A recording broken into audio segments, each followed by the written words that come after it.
الله وبركاته نحمده ونصلي على رسوله الكريم أما بعد فقد قال الله تعالى في شان حبيبه إن الله وملائكته يصلون على النبي يا أيها الذين آمنوا صلوا عليه وسلموا تسليما اللهم صل على سيدنا وشفيعنا وحبيبنا ومولانا محمد بعدد كل داء ودواء وبعدد كل علة وشفاء رب اشرح لي صدري ويسر لي أمري واحلل عقدة من لساني يفقه قولي واجعل لي وزيرا من أهلي ربنا زدنا علما نافعا وحكمة تامة اللهم افتح لنا أبواب الخير والسعادة والبركة واليمنة اللهم أرنا الحق حقا وارزقنا اتباعه وأرنا الباطل باطلا وارزقنا اجتنابه برحمتك يا أرحم الراحمين۔ بزرگان محترم، عزیزان گرامی قدر، عزیز دوستو، صاحبو، آج سورہ بنی اسرائیل کی 80 پر 5ویں آیت تفسیر کے لیے مقرر ہے۔ وہ آیت ہے وَيَسْأَلُونَكَ عَنِ الرُّوحِ۔ اے نبی صلی اللہ علیہ وسلم، لوگ آپ سے روح کے بارے میں سوال کریں گے، پوچھیں گے کہ روح کیا چیز ہے، اس کی حقیقت کیا ہے، اس کی ماہیت کیا ہے، اس کی تعریف کیا ہے، یہ آپ سے پوچھیں گے۔ قُلِ الرُّوحُ مِنْ أَمْرِ رَبِّي، آپ ان سے صرف اتنا کہہ دیجئے روح امر رب ہے، روح اللہ کی طرف سے ایک حکم ہے اور وہ اللہ تبارک و تعالیٰ کی جانب سے وجود میں آنے والی چیز ہے۔ وما اوتیت من العلم الا قلیلا، روح کا علم ہم نے لوگوں کو بہت ہی کم دیا ہے، اس کی زیادہ تفصیلات ہمیں روح کی نہیں دی ہیں۔ اب یہ سوال یہ ہے کہ روح کا علم حضور اکرم صلی اللہ علیہ وسلم کو بھی نہیں دیا گیا ہے، کیونکہ یہاں یہ کہا جا رہا ہے وما اوتیتم من العلم الا قلیلا، ہم نے تمہیں اس کا علم تھوڑا ہی دیا ہے، زیادہ نہیں عطا فرمایا۔ یہ عام انسانوں کے لیے ممکن ہے اور ان کے حق میں یہ بات صحیح اور درست ہے کہ لوگوں کا اس کا علم ہم نے بہت ہی کم دیا ہے۔ وجہ یہ ہے روح کا مسئلہ صدیوں سے لوگوں کے لیے بہت ہی پیچیدہ، نازک، دقیق، ان کی عقل سے، ان کی سمجھ سے اور ان کی فراست سے بہت ہی اونچی چیز ہے۔ ہر کس و ناکس روح کی صحیح حالت، صحیح کیفیت، اس کی حقیقت کو جان نہیں سکتا۔ اسلام سے پہلے بہت سارے مفکرین، بہت سارے ادیان کے مالک، سب نے اس میں طرح طرح کی باتیں اپنے طور پر کہتے ہوئے آتے رہے، یہاں تک کہ رسول اکرم صلی اللہ علیہ وسلم کا زمانہ آیا تو آپ کے سامنے بھی یہ مسئلہ کھڑا ہوا۔ امام بخاری کی اور امام مسلم کی، امام ترمذی کی مسند احمد، حدیث کے 4 کتابوں میں یہ روایت ملتی ہے کہ مکے کے لوگ، کافروں اور مشرکوں نے یہ دیکھا کہ نبی اکرم صلی اللہ علیہ وسلم کہتے ہیں کہ میں نبی ہوں، مجھے نبوت دی گئی ہے۔ یہ بات ہماری سمجھ میں نہیں آ رہی ہے کہ نبوت کیا چیز ہے، نبی کیا چیز ہے، اور حضور ہمارے سامنے بچپن سے لے کر 40-50 سال کی عمر تک ہمارے درمیان میں رہے ہیں، کبھی ان کی زبان سے جھوٹی بات نکلی نہیں، وہ کبھی جھوٹی بات کہہ نہیں سکتے، جو کہہ رہے ہیں وہ ہماری سمجھ میں بھی نہیں آ رہا ہے۔ اس سلسلے میں کیا کیا جائے؟ مکے کے کفار اور مشرکین یہ مسئلے کو لے کر باہم ایک دوسرے سے مشورہ کرنے لگے۔ یہ آیت طیبہ مکہ مکرمہ میں نازل، حضور اکرم صلی اللہ علیہ وسلم مکہ مکرمہ میں ہیں، دو دور ہیں، ایک مکی دور ہے، ایک مدنی دور۔ مکی دور کا مطلب یہ ہے وحی کی ابتدا سے لے کر ہجرت تک کا جو زمانہ ہے، جو سال ہے، جو مدت ہے، اسے مکی دور کہا جاتا ہے۔ یہ 13 سال ہے۔ پھر اس کے بعد دوسرا دور شروع ہوتا ہے حضور اکرم صلی اللہ علیہ وسلم کی زندگی کا، قرآن کے نزول کا دوسرا دور ہے۔ یہ دور مدینہ طیبہ کا دور ہے، اس کو مدنی دور، مدنی عہد یہ کہا جاتا ہے۔ یہ 10 سال پر ہے۔ یہ آیت طیبہ مکہ مکرمہ میں اس وقت نازل ہوئی جبکہ کچھ لوگوں نے آپس میں مشورہ کیا کہ ہم حضور اکرم صلی اللہ علیہ وسلم کو سمجھ نہیں پا رہے ہیں، یہ تو بہت ہی سچے نیک انسان ہیں، کبھی جھوٹ بات نہیں کہتے ہیں، کیا کیا جائے؟ کچھ لوگوں نے کہا کہ مدینہ طیبہ میں یہودیوں کے بڑے بڑے عالم، ان لوگوں کے سامنے مسئلہ رکھا جائے، ان سے پوچھیں وہ کیا جواب دیتے ہیں۔ مکے کے اندر اس زمانے میں یہود زیادہ نہیں تھے، ان کا پورا مرکز، مقام، ان کی پوری آبادی خیبر کا علاقہ اور مدینہ طیبہ کا علاقہ تھا۔ مکہ مکرمہ میں گنتی کے چند لوگ رہے۔ چنانچہ ان لوگوں نے فیصلہ کیا کہ ہم مدینہ جانا چاہیے، وہاں یہود کے جو علماء ہیں، مشائخ ہیں، ان کے بزرگان کرام ہیں، ان سے پوچھیں گے کہ حضور اکرم صلی اللہ علیہ وسلم کے بارے میں تم کیا کہتے ہو، ہماری رہنمائی کیجیے۔ یہ لوگ گئے، یہودی علماء سے بات چیت کی۔ یہودی علماء نے ان کو ایک سبق پڑھا کر بھیجا کہ جاؤ محمد صلی اللہ علیہ وسلم کے پاس 3 سوالات رکھ۔ پہلا سوال یہ ہے کہ روح کے بارے میں پوچھ۔ دوسرا سوال یہ ہے وہ کون لوگ تھے جو غار میں جا کر رہ گئے، یہ اصحاب کہف ہیں۔ پھر تیسرا سوال وہ کون سا بادشاہ جو مشرقی دورے پر نکلا تھا، وہ بادشاہ کا نام ہے سکندر ذو القرنین، یسألونک عن ذی القرنین، قرآن کریم میں بھی وہ آ رہا ہے۔ یہ 3 سوالات انہوں نے سکھلا دیے، جا کر پوچھو کیا جواب دیتے ہیں۔ پھر اس کے اندر انہوں نے یہ بھی بتلا دیا، تینوں جواب دیں تو بھی یقین نہیں کرنا، تینوں جواب دیے بھی تو یقین نہیں کرنا، 2 جواب دیں اور 1 جواب نہ دیں تو ان کے نبی ہونے کی ایک علامت اور پہچان ہے۔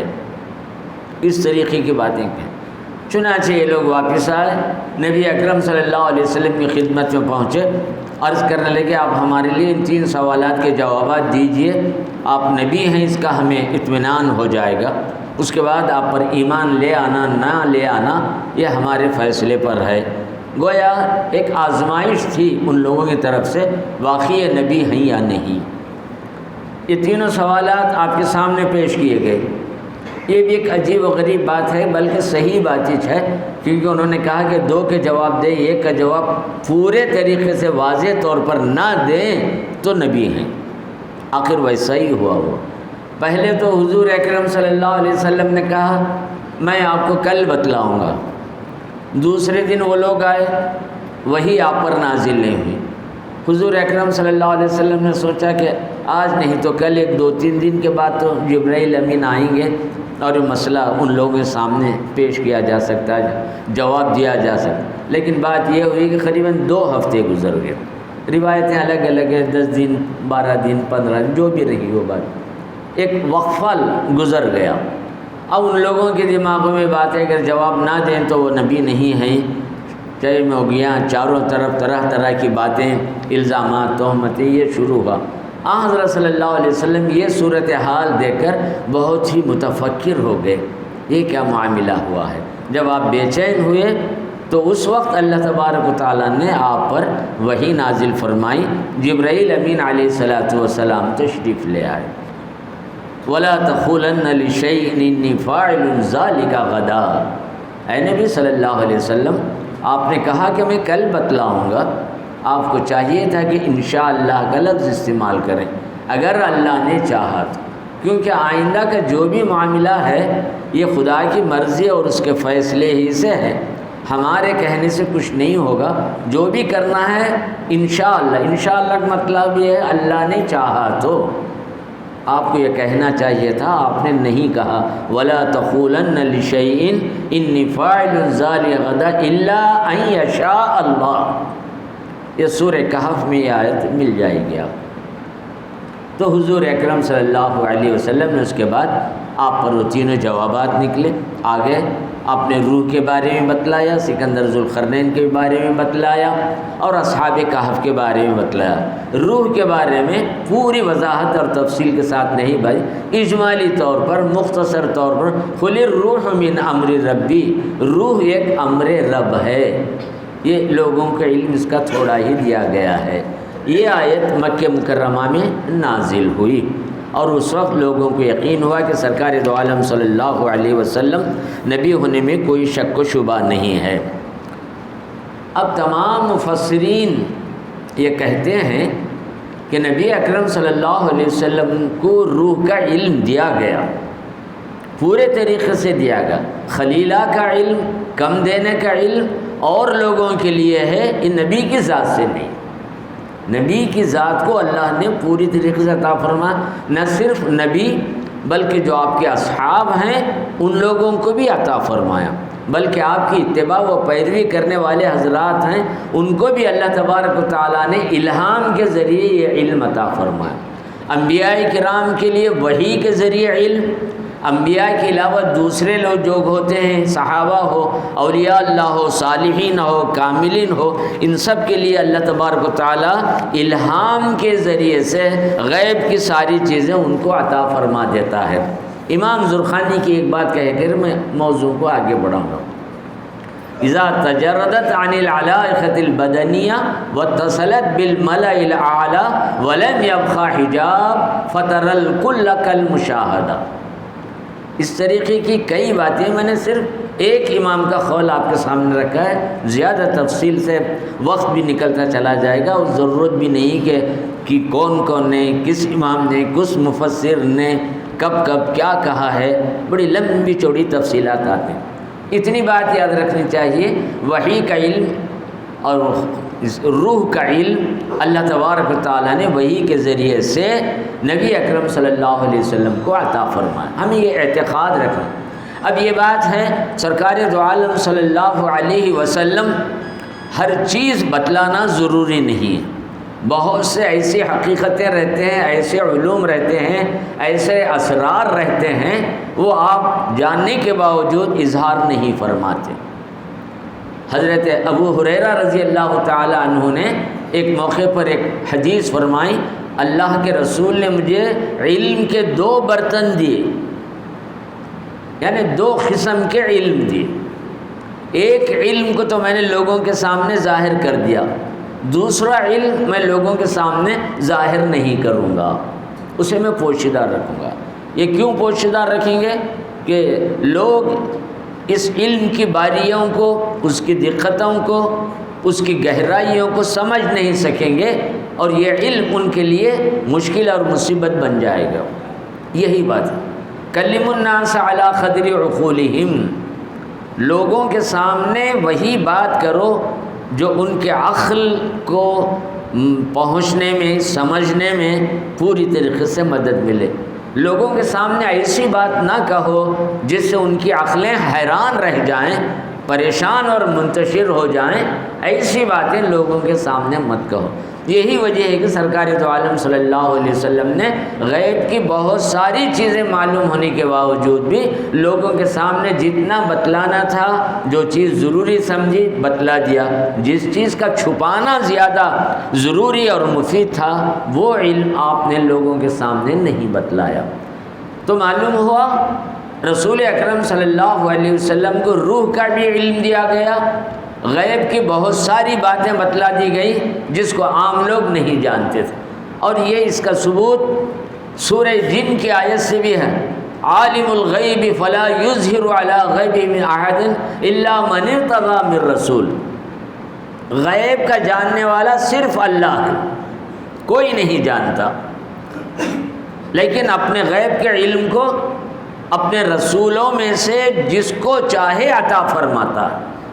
تو معلوم ہوا انبیاء کرام کو بھی غیب کا علم ہے، لیکن وہ ان کی ذات سے نہیں ہے۔ جیسا اللہ کو اپنی ذات سے علم ہے ویسا علم انبیاء کرام کو بھی نہیں ہے۔ یہ علم اللہ کے دینے سے نبیوں کو حاصل ہوتا ہے۔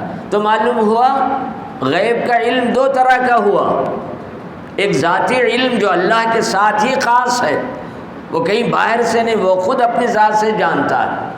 رسول اپنی ذات سے نہیں جانتے، اللہ تبارک و تعالیٰ اپنی طرف سے غیب کی چیزیں ان کے سامنے کھول دیتا ہے، ان کو معلوم کرا دیتا ہے۔ تو معلوم ہو ایک علم غیب ذاتی ہے جو اللہ ہی کے ساتھ ہے، مخلوق میں کسی کو نہیں، غیب کا جاننے والا بس وہی ہے۔ ایک علم غیب عطائی ہے جو اللہ کی عطا کرنے سے حضرات انبیاء کرام کو حاصل ہوتا ہے۔ وہی آیت جو میں نے ابھی آپ کے سامنے سورہ جن کی پڑھی ہے، اس کے اندر اس کا ثبوت ہے۔ اب حضرت صلی اللہ علیہ وسلم کو جو علم دیا گیا، وَعَلَّمَكَ مَا لَمْ تَكُنْ تَعْلَمْ وَكَانَ فَضْلُ اللَّهِ عَلَيْهِ عَظِيمًا، اللہ تبارک و تعالیٰ نے آپ کو وہ سب کچھ بتلا دیا جو آپ نہیں جانتے تھے۔ اب یہ ضروری نہیں ہے کہ آپ جو کچھ جانتے ہیں وہ لوگوں کے سامنے کریں۔ تو کہنے کا منشا اور مقصد یہ ہے کہ اس معاملے میں یہی کہنا چاہیے کہ اللہ کے رسول کو ان تمام چیزوں کا اللہ نے علم دیا۔ امام زرخانی نے یہ یہاں تک کہہ دیا کہ اللہ کے علاوہ جو صحابہ ہیں، اولیاء کاملین ہیں، علماء ربانیین ہیں، نیک اور صالح لوگ ہیں، جب وہ اپنے نفس کو پاک و صاف کرتے ہیں، اللہ سے قریب ہو جاتے ہیں، تو فرشتوں کی طرح ان پر بھی الہام ہوتا ہے۔ جیسے فرشتوں کو اللہ تبارک و تعالیٰ علم دیتا ہے، غیب کی ساری چیزیں فرشتوں کو معلوم ہوتی ہیں، کیا کرنا ہے کیا نہیں کرنا ہے، ایسے ہی ان بندوں کو بھی اپنی طرف سے علم عطا کرتا ہے جیسے کہ فرشتوں کو مل جاتا ہے، فرشتوں سے قریب ہوتے ہیں۔ فَتَرَ الْكُلَّ كَالْمُشَاهَدَةِ، یہ اولیاء اللہ، یہ صالحین، یہ صحابہ، یہ بزرگان کرام ایسے دیکھتے ہیں گویا مشاہدہ کر رہے ہیں کسی چیز کو۔ حضور اکرم صلی اللہ علیہ وسلم نے اپنے تعلق سے یہ کہا کأنما انظر الی کف ہذہ، اللہ نے غیب کی ساری چیزیں میرے سامنے کھول دیا ہے، گویا میری ہتھیلی میں کوئی چیز رکھی ہوئی ہے، میں اس کو دیکھ رہا ہوں۔ یہ دو تین مثالیں میں نے اس لیے کہہ دیا کہ یہ نہیں سمجھنا چاہیے کہ وما اوتیت من العلم الا قلیلا، ہم نے تمہیں روح کا علم تھوڑا ہی دیا ہے، اس میں حضور الگ ہیں، یہ عام لوگوں کے لیے۔ اب روح کیا چیز ہے، روح کسے کہتے ہیں؟ علامہ سیوطی رحمۃ اللہ تعالی علیہ نے ان کی بڑی مشہور تفسیر ہے تفسیر الجلالین، اس کے اندر انہوں نے کہا ہے الروح الذی یحیی بہ البدن، روح ایک لطیف چیز ہے جو دیکھی نہیں جا سکتی۔ یہ اللہ تبارک و تعالیٰ اپنے کو اب امر رب جو کہا یہی مطلب ہے، وہ کسی بدن میں آ جاتی ہے تو بدن کو زندگی مل جاتی ہے، گویا انسان کی زندگی کا دار و مدار روح پر ہے، یہ معنی ہوا، ایک لطیف چیز ہے۔ اب روح کب سے ہے؟ اللہ تبارک و تعالیٰ نے ہزاروں مخلوقات پیدا کیے، لیکن ان مخلوقات میں سے ایک ہی مخلوق انسان ایک ایسی چیز ہے، ایک ایسی مخلوق ہے کہ اللہ نے اس کو ایک ایسی قوت دی، روح کے ذریعے ایک ایسی زندگی انسان کو دی، کائنات میں کسی اور کو نہیں دی۔ ہر شے فانی، ہر کوئی ختم ہونے والا، سوائے اللہ کی ذات کے کوئی باقی رہنے والا نہیں۔ کل من علیہا فان، سب فانی ہیں، باقی رہنے والی ذات صرف اللہ تبارک و تعالیٰ کی۔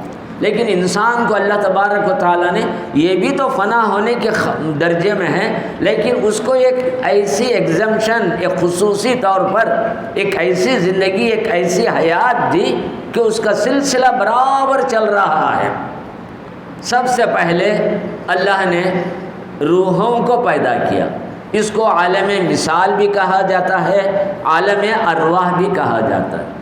جتنے بھی انسان دنیا میں آنے والے ہیں ان تمام انسانوں کو روح کی شکل میں پہلے پیدا کیا۔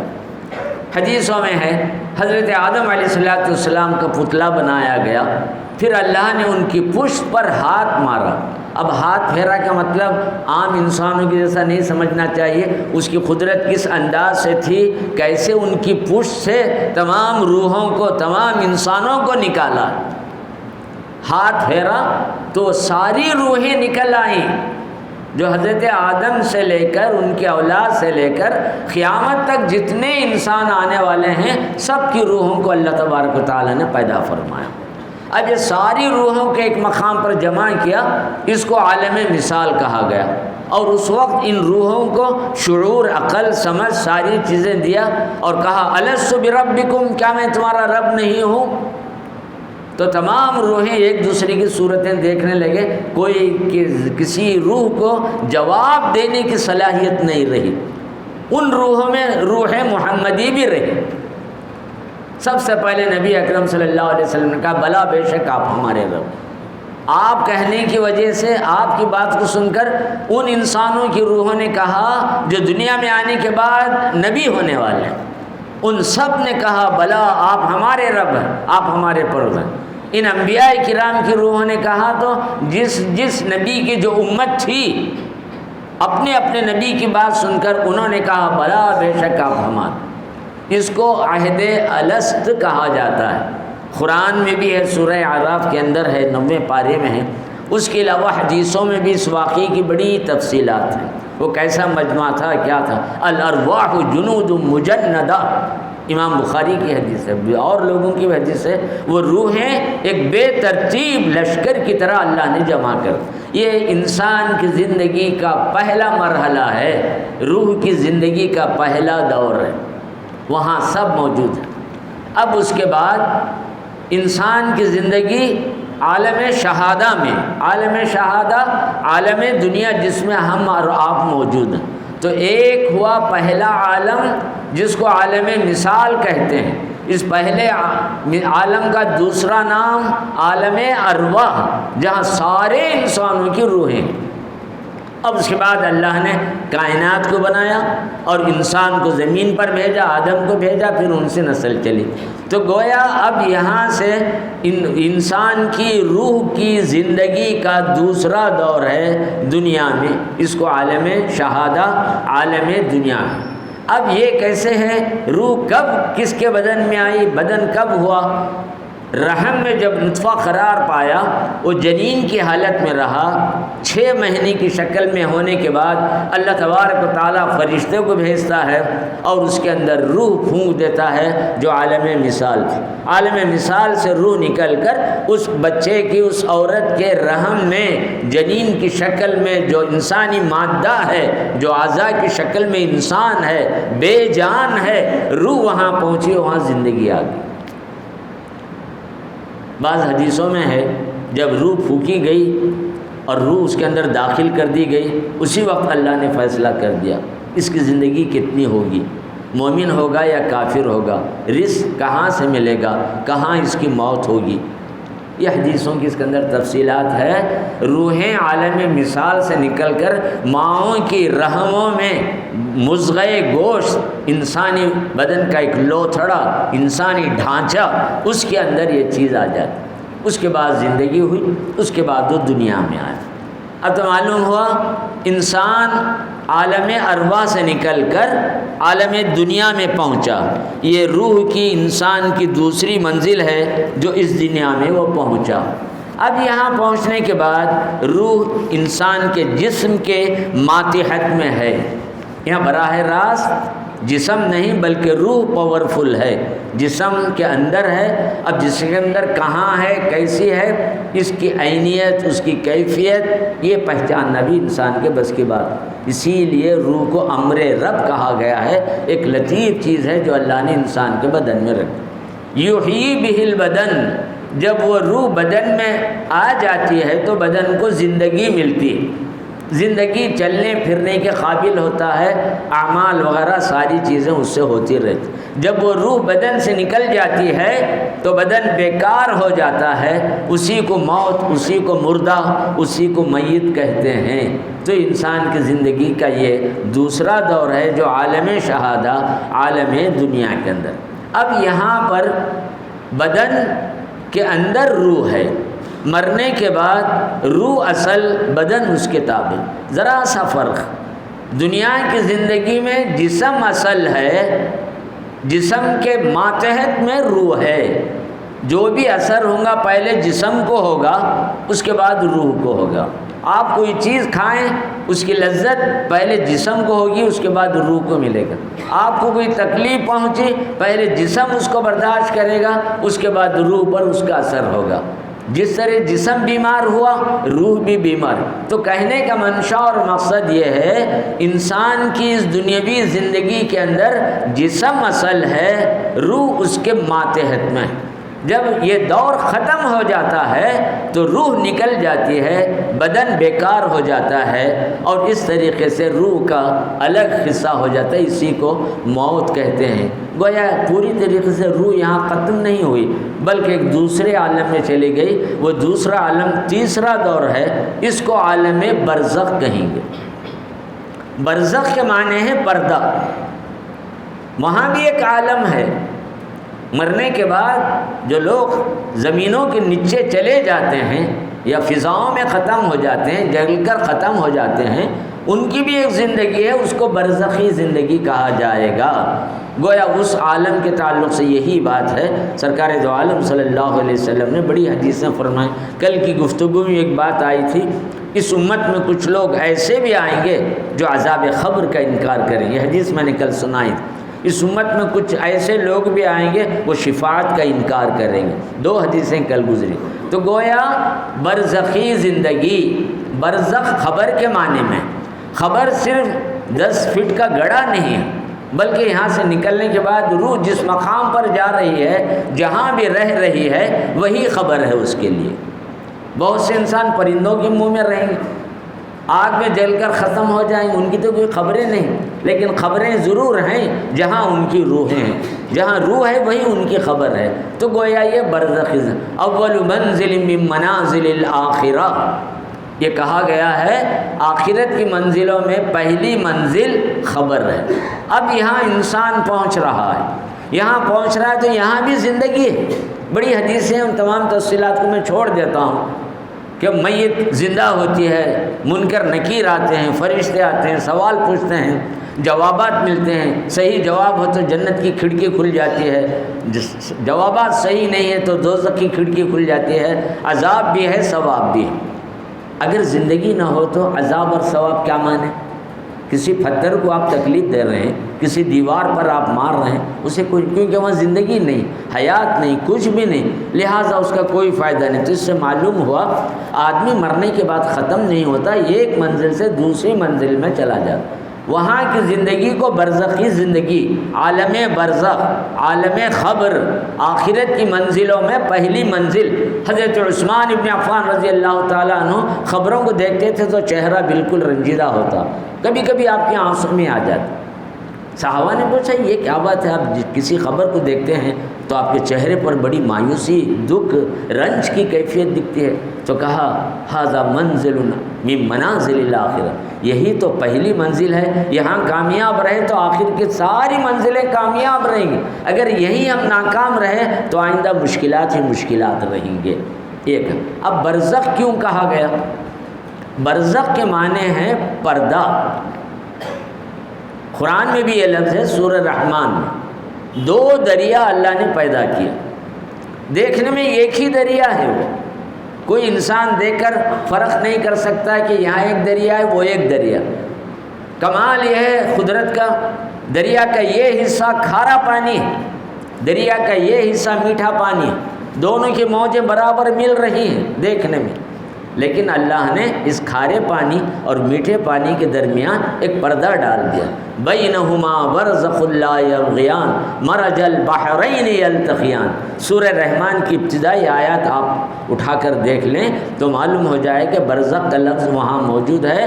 اللہ نے 2 دریا بنائے ہیں، ان کے درمیان پردہ ڈال دیا ہے، ایک دوسرے سے ملتے ہوئے تمہیں نظر آئیں گے۔ یہی لفظ اس زندگی کے لیے بھی لا دیا گیا ہے، عالم برزخ۔ گویا دنیا کی زندگی اور وہاں کی زندگی، زمین کے اوپر کی زندگی، زمین کے نیچے کی زندگی، دونوں کے درمیان اللہ تبارک و تعالیٰ نے ایک پردہ ڈال دیا۔ جس کی وجہ سے یہاں کے حالات وہاں نہیں معلوم۔ یہ الگ بات ہے وہاں کے لوگوں کو جو ارواح کامل مکمل ہے، دنیا سے ان کا کوئی تعلق ہے، نیک اور صالح ہیں، تو یہاں کے حالات ان پر کھل جاتے ہیں، واضح ہو جاتا ہے۔ یہ عام لوگوں کی بات نہیں ہے، صالحین اور کاملین۔ تو معلوم ہوا انسان کی پہلی زندگی عالم ارواح میں رہی، وہ ایک دنیا، روحوں کی دنیا۔ اس دنیا سے روح نکل کر اس دنیا میں آئی، اس دنیا کا نام ہے عالم شہادہ۔ یہاں آنے کے بعد جسم کے اندر وہ روح پہنچی، جس کی وجہ سے انسان کو زندگی ملی، چلتا پھرتا رہا، نیکی برائی سب کچھ ہوتے رہے۔ پھر روح اس کی بدن سے نکل کر چلی گئی تو جسم بیکار ہو گیا، اور وہ روح ایک مقام پر پہنچ گئی، تیسری منزل میں، جس کو عالم برزخ کہا گیا۔ وہاں جانے کے بعد انسان کو زندگی ہے، بدن ختم بھی ہو جائے لیکن روح اصل ہونے کی وجہ سے ثواب بھی ہے، عذاب بھی ہے۔ اب یہاں تھوڑا سا فرق، دنیا کی زندگی میں جسم بنیاد ہے، جسم اصل ہے، روح اس کے تابع ہے۔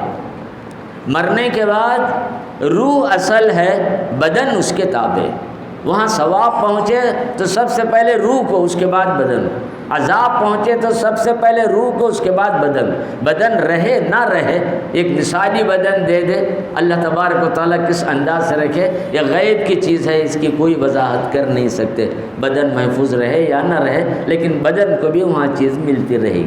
تو معلوم ہوا یہ برزخی زندگی ہے، عالم برزخ ہے، یہاں بھی انسان کی زندگی ہے۔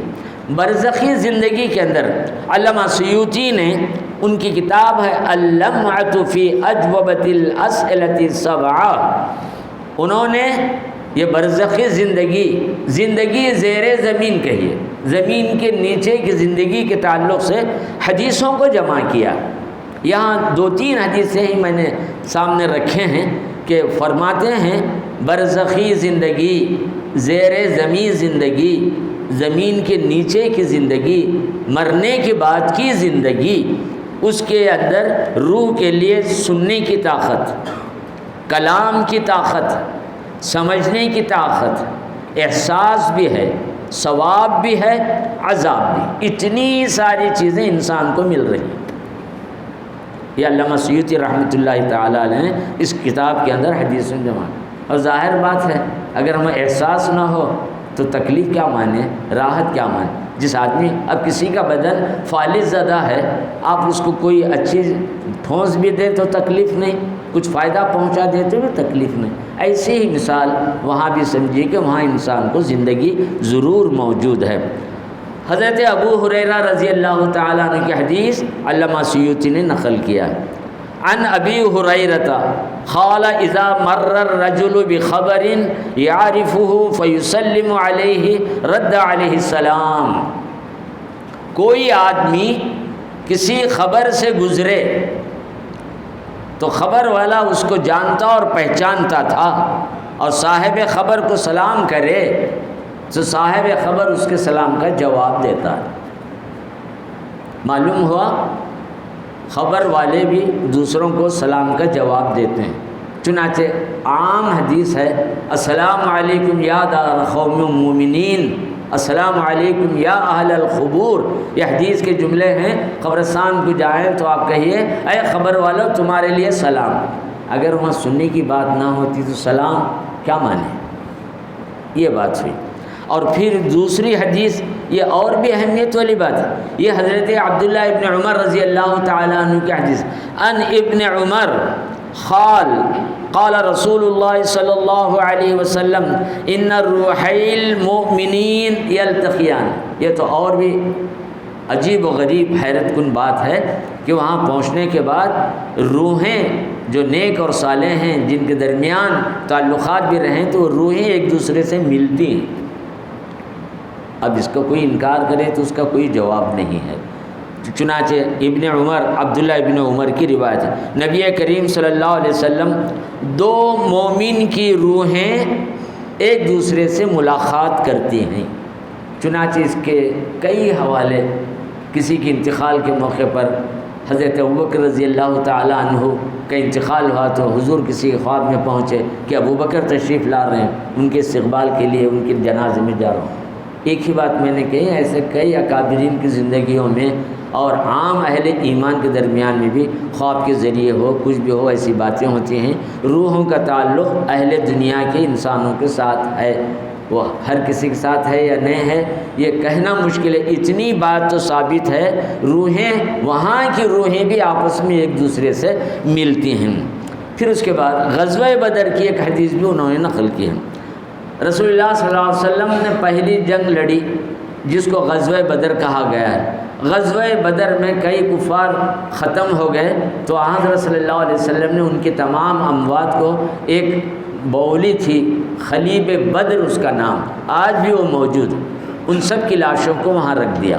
جنگیں ختم ہوئی تو حضور اکرم صلی اللہ علیہ وسلم نے وہاں جاتے جاتے فرمایا ان کے لاشوں کو دیکھ کر، هل وجدتم ما وعد ربکم حقا، کیا تمہارے پروردگار نے تم سے کوئی وعدہ کیا تھا تو وہ پورا ہوا؟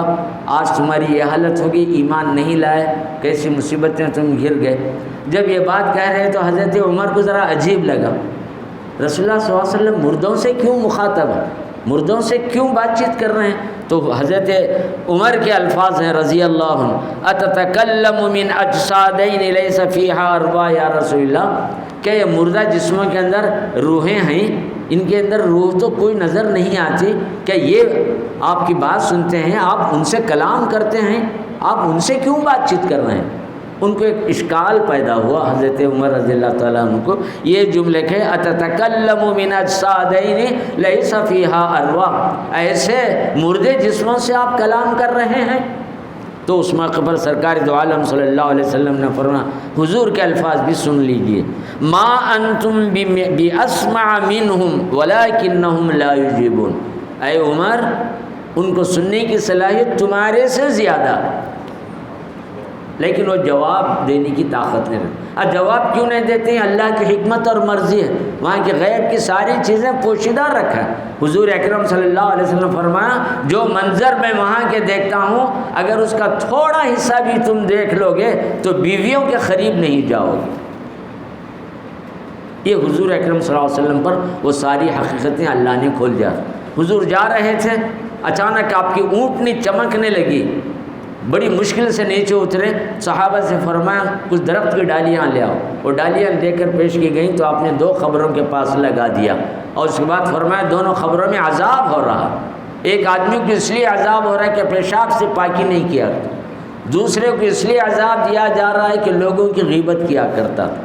پھر وہ ڈالیاں لگانے کی علت یہ بیان کی گئی ہے، ہر تر چیز کے اندر زندگی ہے، وہ اللہ کے حمد و ثنا بیان کرتے، یسبحون، ہر چیز تسبیح بیان کرتے، ولکن لا تفقہون تسبیحہم، جتنے بھی چرند پرند حیوانات درند درخت جو تسبیح بیان کرتے ہیں اس کی زبان کو تم نہیں سمجھ سکتے۔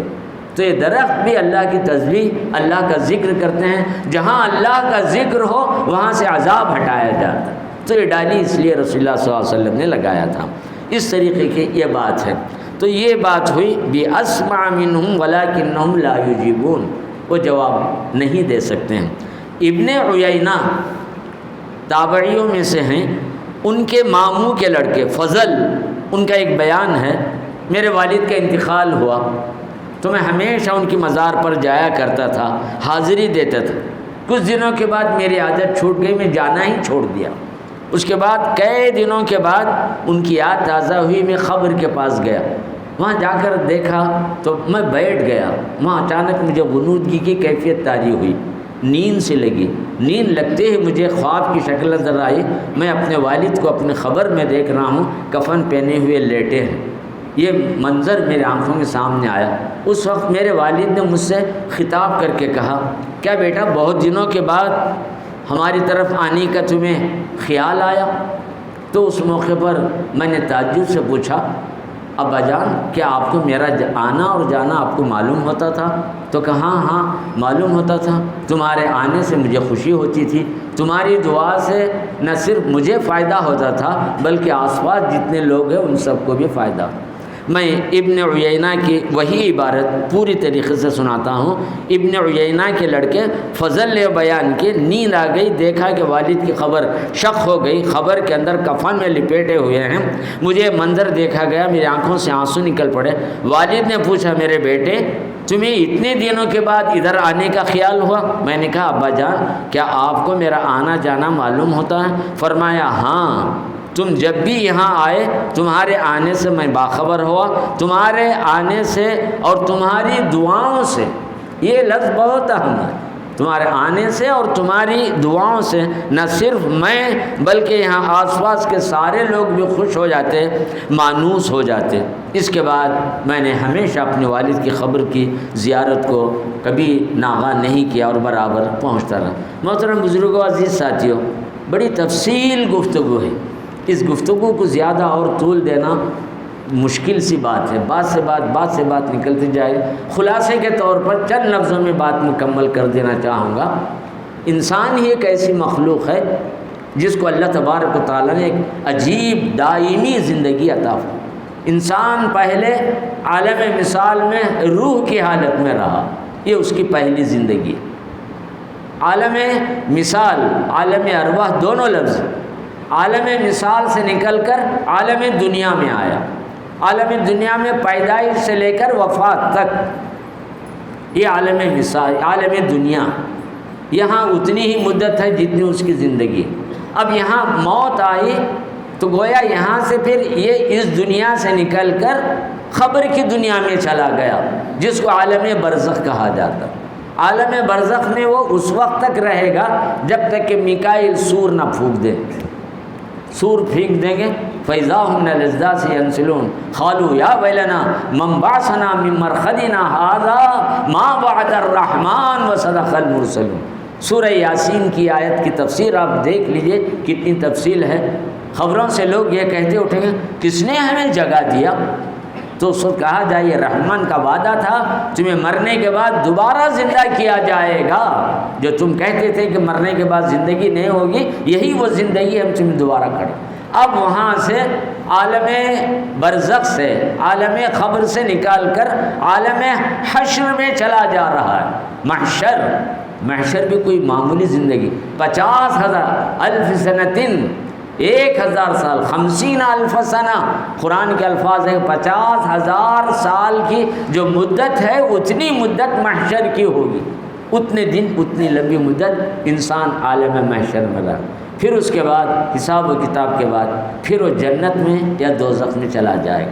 تو معلوم ہوا انسان کی زندگی کا اندازہ کیجئے، پہلے عالم ارواح میں رہا، اس کے بعد عالم دنیا میں رہا، اس کے بعد عالم برزخ میں رہا، عالم برزخ سے نکل کر عالم حشر میں رہا، عالم حشر سے نکل کر عالم جنت یا عالم دوزخ میں رہا۔ یہ ہے انسان کی زندگی۔ ساری مخلوقات میں اللہ نے انسان کو اتنا بڑا درجہ، اتنی طویل زندگی، اتنے مرحلے، اتنی منزلیں، اتنے اسٹیجز اس کی زندگی کے اللہ تبارک و تعالیٰ نے رکھا۔ یہ سب اپنی اپنی جگہ بالکل صحیح ہے۔ بعض چیزوں کو لے کر یہ اعتراض کرنا یا غیب کی بعض حقیقتی چیزیں ہیں، اس پر ایمان رکھ۔ ایمان نام ہے، نبی نے جو بھی کہا، جو ہمارے عقل میں آئے نہ آئے، اس پر ایمان لے۔ آمنت باللہ، میں ایمان لایا ان تمام چیزوں پر جو اللہ کے رسول نے کہا، تو ایمان ہے غیب کی خبروں پر یقین ہے۔ انہی کلمات پر میں آج کی اس گفتگو کو ختم کر دیتا ہوں۔ دعا فرمائیں کہ اللہ تبارک و تعالیٰ ان حقائق پر ہمارے دلوں کو مطمئن کر دے۔ اللہ ہماری دنیوی زندگی بھی بہتر رکھے اور آخرت کی زندگی بھی بہتر رکھے، عذاب قبر سے ہمیں محفوظ رکھے۔ ہمارے آباء و اجداد، رشتہ دار، دوست و احباب جو بھی جا چکے ہیں، اے اللہ ان کی خبروں کو نور سے بھر دے۔ ہم میں سے جو بھی چلا جائے اسے کلمے کی موت نصیب فرما دے اور آخرت کی منزلیں آسان فرما۔ عذاب قبر سے ہمیں بھی محفوظ رکھ، ہمارے آنے والے اولاد، نسل، قبیلہ و خاندان، دوست و احباب، ان سب کو بھی عذاب قبر سے محفوظ رکھ۔ میدان حشر میں پہنچے تو حساب آسان فرما دے، وہاں پہنچنے کے بعد سرکار دو عالم صلی اللہ علیہ وسلم کی شفاعت نصیب فرما۔